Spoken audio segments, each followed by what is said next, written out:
പിന്നെ ഇന്ന് social media മുഴുവനും ഒരു ഈഗോയുടെ കഥ ഏറ്റെടുത്തിട്ടുണ്ട്. എന്താണ് ആ ഈഗോ എന്ന് കേൾക്കണ്ടേ? രസകരമായൊരു സംഭവമാണ്. അലോക് എന്ന് പറയുന്ന ഒരു ചെറുപ്പക്കാരൻ വിവാഹം കഴിച്ചു, ഭാര്യയെ പഠിപ്പിച്ചു, കിട്ടുന്ന ജോലി മുഴുവനും ചെയ്തിട്ട് തൻ്റെ ഭാര്യ നല്ലവണ്ണം അവിടുന്ന് വേണ്ട രൂപത്തിൽ വിദ്യാഭ്യാസം കൊടുത്തു. അങ്ങനെ തൻ്റെ ഭാര്യയ്ക്ക് ജോലി കിട്ടിയത് സബ് ഡിവിഷനിൽ മജിസ്ട്രേറ്റ് ആയിട്ട് ജോലി കിട്ടി. ജോലികൾ തുടർന്നു. കാലങ്ങൾ കടന്നപ്പോൾ ഭാര്യയ്ക്ക് ഭർത്താവിന് വേണ്ട. തൻ്റെ പണം കൊണ്ടാണ്, ഭർത്താവിൻ്റെ പണം കൊണ്ടാണ് അവൾ ജോലി നേടിയതും, ഭർത്താവിൻ്റെ അധ്വാനം കൊണ്ടാണ് അവൾ പഠിച്ചതും. ആ പണം കൊണ്ട് മുഴുവനും പഠിച്ച് ജോലി കിട്ടിയപ്പോൾ ഇപ്പോൾ ഭർത്താവിന് പ്രശ്നങ്ങളാണ്, ഭർത്താവിന് ജോലിയില്ല, ഭർത്താവിന് വേണ്ട വിദ്യാഭ്യാസങ്ങളില്ല. ആ രൂപത്തിലേക്ക് ഭാര്യയുടെ മൈൻഡ് മാറി. മാത്രമല്ല തൻ്റെ കൂടെയുള്ള സീനിയർ ഓഫീസറുമായിട്ട് വല്ലാത്തൊരു അഫെയർ ബന്ധം പുതിയതായിട്ട് കടന്നു വന്നു. അപ്പോൾ ഭർത്താവിന് വേണ്ട.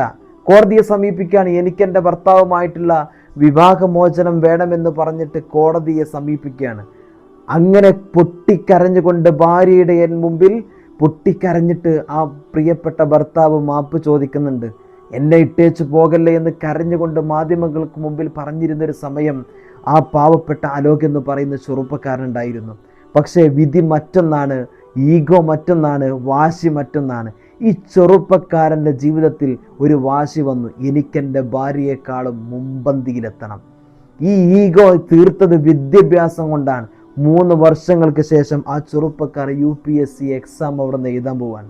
എഴുതാൻ പോകുന്ന നിലയ്ക്ക് ഇന്ന് ആ പ്രിയപ്പെട്ട തൻ്റെ ഭാര്യ എന്ന് പറഞ്ഞിരുന്ന ആ സഹോദരിയുടെ ജ്യോതി എന്നാണ് ആ സഹോദരിയുടെ പേര്, ആ പെണ്ണിൻ്റെ പേര്, അവളുടെ സീനിയർ ഓഫീസറായിട്ടായിരിക്കും ഇന്ന് അവിടുന്ന് അലോക് എന്ന് പറയുന്ന ചെറുപ്പക്കാരൻ ഇനി വരാൻ പോകുന്നു. നോക്കൂ നിങ്ങൾ ആ ഈഗോയുടെ കഥ. ഇന്ന് സോഷ്യൽ മീഡിയ മുഴുവനും ഏറ്റെടുത്ത ഒരു വലിയ ചലഞ്ചാണ്, വാർത്തയാണിത്. ജനങ്ങൾ മുഴുവനും പറയുന്നത് അലോക് ജ്യോതിയുടെ സീനിയർ ഓഫീസറായിട്ട് വരണം എന്ന് തന്നെയാണ്. ഇന്ന് നമ്മളും പറയുന്നത് അങ്ങനെ തന്നെയാണ്. ജോലിയും പത്രാസും പണവും ഒക്കെ കിട്ടുമ്പോൾ സ്വന്തം ഭർത്താവിനെ വേണ്ട എന്ന് പറഞ്ഞ് ഉപേക്ഷിച്ച് തള്ളിക്കളയുന്ന ചില ഭാര്യമാരുണ്ട്.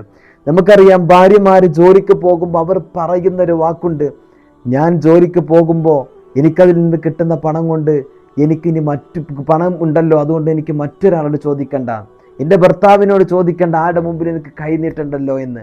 പക്ഷെ നിങ്ങളുടെ ഭർത്താവിനോട് നിങ്ങളൊന്ന് ചോദിച്ചു നോക്കി, എന്തിനാണ് നീ അവിടെ നിന്ന് സമ്പാദിക്കാൻ പോകുന്നത്, ജോലിക്ക് പോകുന്നത് എന്ന് ചോദിച്ചാൽ നിങ്ങളുടെ ഭർത്താവ് പറയും, എൻ്റെ ഭാര്യയെ നോക്കണം, എൻ്റെ മക്കളെ നോക്കണം, ഉമ്മയെ ബാപ്പയെ നോക്കണമെന്ന്. പക്ഷേ ഭാര്യ അങ്ങനെയല്ല, എനിക്ക് ജോലിയുണ്ടെങ്കിൽ എനിക്ക് മറ്റുള്ളവരോട് ചോദിക്കണ്ടല്ലോ എന്നാണ് പറയാം. മനസ്സിലാക്കണം, ചില ഭാര്യമാരുടെ സ്വഭാവം അങ്ങനെയാണ്. ജോലി കിട്ടുമ്പോൾ പവറും പത്രാസും ഏതെങ്കിലും രൂപത്തിലേക്ക് കടന്നു വന്നാൽ സ്വന്തം ഭർത്താവിനെ വരെ അവിടുന്ന് തള്ളിക്കളയുന്ന, ഉപേക്ഷിക്കുന്ന ചില ഭാര്യമാരെ കാണാൻ ഇന്ന് ജ്യോതിയുടെയും അലോകിൻ്റെയും ജീവിതത്തിൽ സംഭവിച്ച കഥ അതാണ്. ജോലി കിട്ടി, അധ്വാനിച്ചത് എങ്ങനെയാ ജോലി കിട്ടിയത്? ആരാ ജോലി മേടിച്ചു കൊടുത്തത്? സ്വന്തം ഭർത്താവാണ്, അധ്വാനിച്ച് പഠിപ്പിച്ചതാണ്.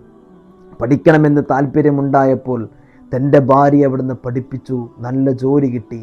ജോലി കിട്ടിയപ്പോൾ ഭർത്താവിന് വേണ്ട. പക്ഷേ ഇന്നതിനുള്ള ഈഗോ അവിടുന്ന് 3 വർഷങ്ങൾക്ക് ശേഷം അലോക് അവിടുന്ന് തീർക്കാൻ വേണ്ടി പോകുകയാണ്. നമ്മളൊക്കെ ആ ഒരു അലോകിന് ആ ഒരു ജോലി UPSC എക്സാമിൽ പാസ്സാകണം, അവിടുന്ന് വേണ്ട രൂപത്തിൽ ആ ഒരു ജോലിയിലേക്ക് തുടരാൻ കഴിയണം, ആ ജ്യോതിയുടെ സീനിയർ ഓഫീസറായിട്ട് തന്നെ വരണം എന്ന് നമ്മളൊക്കെ ആഗ്രഹിക്കുകയാണ്. നോക്കൂ നിങ്ങൾ, ഇതൊരു വാശി പുറത്തുണ്ടായ സംഭവമാണ്. ഇത് നമുക്കൊരു ഇന്നൊരു സംഭവമായിട്ട് തോന്നുന്നുണ്ടെങ്കിലും പല ആളുകളുടെ ജീവിതത്തിലേക്ക് നമുക്ക് നോക്കുമ്പോൾ പലതിനോടും പല ആളുകളോടും പൊരുതി കൊണ്ടായിരിക്കും അവരൊക്കെ വിജയിച്ചിട്ടുണ്ടായിരിക്കുക. പല ആളുകൾ വിജയിച്ച ആളുകളുടെ കഥയെടുത്താൽ നമുക്കത് കാണാൻ കഴിയും. എങ്ങനെയാണ് ഇതിലേക്ക് എത്തപ്പെട്ടത് എന്ന് ചോദിച്ചാൽ ചിലപ്പോൾ പറയും, അവനെന്ന് എൻ്റെ ആ ഒരു കാര്യത്തെ നിഷേധിച്ച ആളാണ്, അല്ലെങ്കിലോ അന്ന് എനിക്കത് തരാതിരുന്ന ആളാണ്, അന്ന് എനിക്ക് വാശിയായിരുന്നു, അല്ലേ, എനിക്ക് ഇത് വേണം, എനിക്കും നേടണം എന്നുള്ളൊരു വാശി അന്ന് മുതൽ വന്നതാണ് എന്ന് പറയുന്ന ചില ആളുകളൊക്കെ നമുക്ക് മുമ്പിൽ നമ്മൾ കാണാറുണ്ട്. എന്നാൽ ഈഗോ ഇതുപോലെ നമുക്ക് നല്ലതാണ്. മറ്റുള്ളവരോട് ഈഗോ വെച്ചിട്ട് നമ്മൾ വെറുതെ കുത്തിയിരിക്കലല്ല. നമുക്ക് മറ്റുള്ളവരോട് ഈഗോ വെക്കാം. എന്തിൻ്റെ പേരിൽ? നമുക്കും അതിനേക്കാളും മുമ്പന്തിയിലെത്തണമെന്ന മത്സരത്തിൻ്റെ പേരിൽ നമുക്ക് ഈഗോ വെക്കാം. അത് എങ്ങനെ? നന്മയുടെ ഈഗോയായിരിക്കണം. എനിക്കും അവനേക്കാളും വിദ്യാഭ്യാസത്തിൽ മുമ്പിലേക്ക് എത്തണം. വാശിയുടെ ഈഗോയായിരിക്കണം, അല്ലാതെ വെറുപ്പിൻ്റെ അല്ലെങ്കിൽ മറ്റുള്ളവരോടുള്ള വിദ്വേഷത്തിൻ്റെ, അല്ലെങ്കിൽ ഇത് അസൂയ പോണ്ടിട്ടുള്ള വിഷം ചീറ്റുന്ന രൂപത്തിലുള്ള ഈഗോ അല്ല നമുക്ക് വേണ്ടത്. വാശിയുടെ ഈഗോ. എങ്ങനെ എനിക്കവൻ്റെ മുമ്പിലേക്ക് എത്തണം, അല്ലെങ്കിൽ അവനേക്കാളും അവളെക്കാളും എനിക്ക് മുമ്പന്തി നല്ല ജോലി നേടണം എന്നുള്ള ഒരു ഈഗോ നമുക്കൊക്കെ അത്യാവശ്യമാണ്. ആ ഈഗോയാണ് പല ആളുകളെയും വിജയത്തിലേക്ക് നയിച്ചിട്ടുള്ളത് എന്ന് നമ്മളൊന്ന് തിരിച്ചറിയണം.